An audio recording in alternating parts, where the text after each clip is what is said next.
Even if, even though, even so.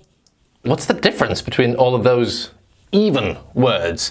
Well, don't worry, they're all really simple to use, but in this video I'm going to explain how and when and why we use each one. Hello and welcome to English with Greg. I have an advanced grammar lesson for you today. If you're new here, this channel is all about helping you speak advanced English and master English conversation by learning advanced grammar, advanced vocabulary, and advanced English pronunciation. So in this grammar lesson, we're going to look at the expressions even though, even if, even, and even so. And you know, the difference between even if and even though, it's a really common mistake, but it's not that complicated. So, even though basically means the same as although or though. It's just a bit more emphatic. So I could say, although it was raining, I went to the beach. I could say, though it was raining, I went to the beach. But I probably wouldn't say that. I would probably say, even though. Even though it was raining, I went to the beach. It was raining, that is a fact, okay? And that's the important thing here. We are looking at a fact. It was raining, and even though it was raining, I went to the beach. We can also change the order of this sentence and say, I went to the beach, even though it was raining. Again, it's the same as I went to the beach, although it was raining, but the most natural way to express this is using the expression even though. I went on holiday even though I had just lost my job. Okay, I had just lost my job. Fact. It's a fact, so we use even though. Even though it was cold, I wore a t-shirt. It was cold. That's a fact. So even though it was cold, I wore a t-shirt. Okay, so you understand that we use even though when we are talking about a fact. Even if, then, is different, because with even if, we're talking about not facts, but a hypothetical situation. Something that might happen, but might not happen. So let's imagine I'm going on holiday in April. So the weather could be nice, or it could be not nice. In April, you never know. But I'm going on holiday. I am determined to relax. I need a holiday. I just want to sit on the beach and do nothing. Now, because we don't know what the weather is going to be like, I'm going to say to you, even if the weather is cold, I'm going to go to the beach. Or I'm going to the beach. Even if the weather is cold. So the weather is cold, this is a hypothetical thing. We don't know because it's next month or in 2 months' time. We don't know what the weather is going to be like. So hypothetically, if it's cold, even if it's cold, I'm going to go to the beach. So I told you, it's easy. Even though for facts, even if for hypothetical, if something happens. Okay, now we can use the word just even, without if, without though, without so, just even. And we use this when we are talking about something which is surprising and surprisingly more than expected, or when something is surprisingly less than expected. Yeah, we're going to need to look at some examples with this. So have a look at these examples and also pay attention to the position of even in the sentence. I've never been scuba diving. I can't even swim.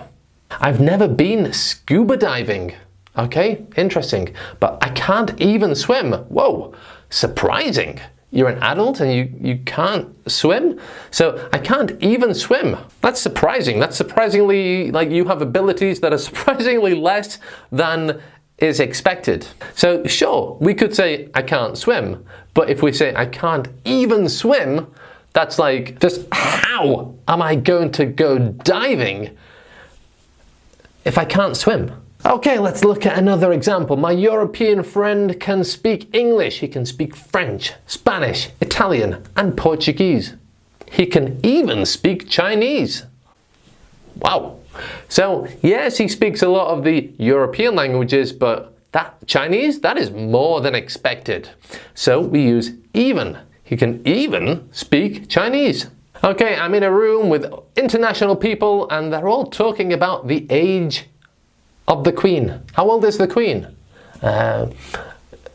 Nobody knows. My French friend doesn't know. My American friend doesn't know. My Korean friend doesn't know. And I could say, hey, even I don't know. And I'm English. I'm English and even I don't know. Okay, so I'm emphasizing me. Okay, it's surprising that the English person doesn't know. So instead of just saying, I don't know, I would say, even I don't know. That's a little different because even goes before the person. Even I don't know. Even she doesn't know. But usually, as you could see with the first two examples, I can't even swim. He even speaks Chinese. The word even goes before, directly before, the main verb in the sentence, which in this case was swim and speak. Okay, now for maybe the most complicated one, which is even so. I say complicated, it's actually really easy, but it's very, I don't know, officially it's very advanced. But native speakers use it all the time, and essentially it's just a short little expression which we use to introduce a surprising fact. A surprising fact in the context of whatever you have said before.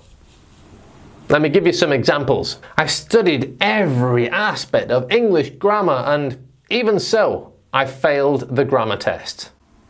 Alright, so in the context of the sentence, I studied every aspect of English grammar, so we think you know grammar very well, right? But no.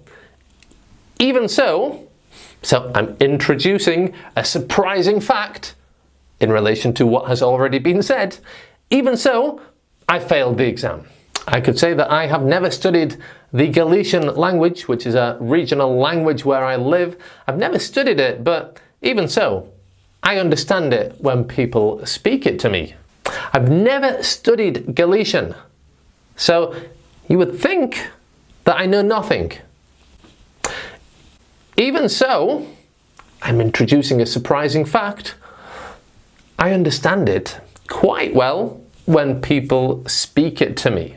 So it's just a little linking expression which links two parts of the sentence, the second part of the sentence being a surprising fact when we take into consideration what you said in the first part of the sentence. So, even though, even if, even, and even so, they're quite easy, right?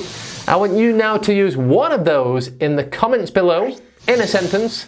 And then I think the next best step for you is to watch my video on despite and in spite of. These are words and expressions which are similar to even though, but students always use them badly. So please watch that video next. And if you've already seen that one, then watch that one next instead. Guys, it's been a pleasure and I will see you in one of those videos.